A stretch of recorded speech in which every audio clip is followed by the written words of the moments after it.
Regina Brett worked in a funeral home, and she said that gave her the empathy and understanding that served her well later in life as an investigative reporter, walking into shattered lives of both victims and perpetrators. Regina said she had lots of fears and anxieties, and instead of fighting them, she decided to just bring them along wherever she was going. Agreeing to disagree is about as far as most conversations get. The Ten Commandments can be seen as tips for avoiding bad habits, the bad habit of making false assumptions. In the Bible, we have our praise and our laments. In real life, we have Democrat and Republican. It's a love hate relationship. For better or worse, we experience what we perceive as good and bad, both at the same time. We probably need both.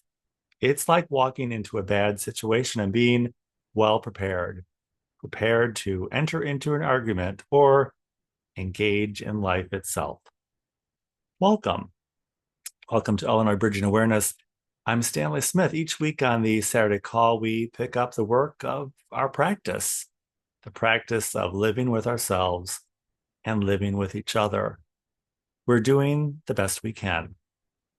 We can love God with our whole heart and souls because we only have half heart and soul most of the time.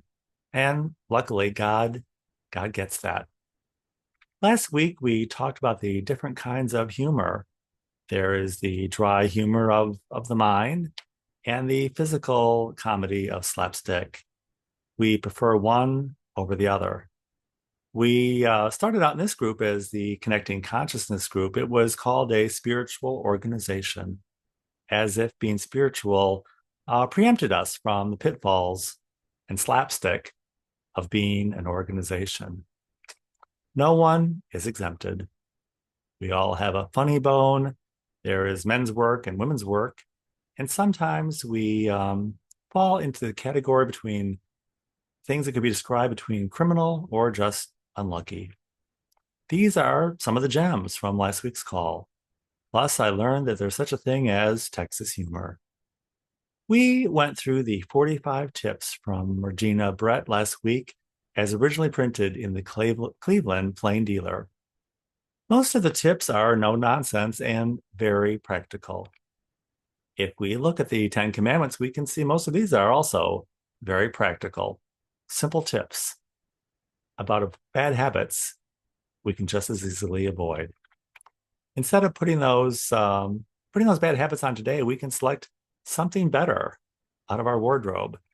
Sometimes we need to look hard. We need to look hard in there to see God. And when we see God today, we can try to let our hearts not be hardened. When I looked up Regina Brett, she turns out to be a pretty solidly spiritually grounded person. Last week, the reading in church was about rich people and poor people. They really tried hard to vilify the rich people, but at Holy Name Cathedral, they framed it best when they said, we need to ask ourselves, are we controlled by money and resources, or are we the master of them? It's the same for rich or poor.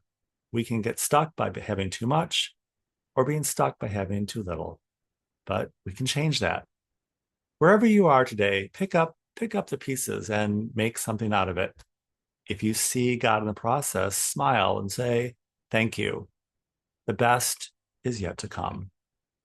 If you would like to join us at Illinois Bridging Awareness, the Saturday call is every Saturday at 9 a.m. Central Time on Zoom. I'll include my email in the description of this video. I'd be happy to send you an invitation. And I look forward to seeing you very, very soon.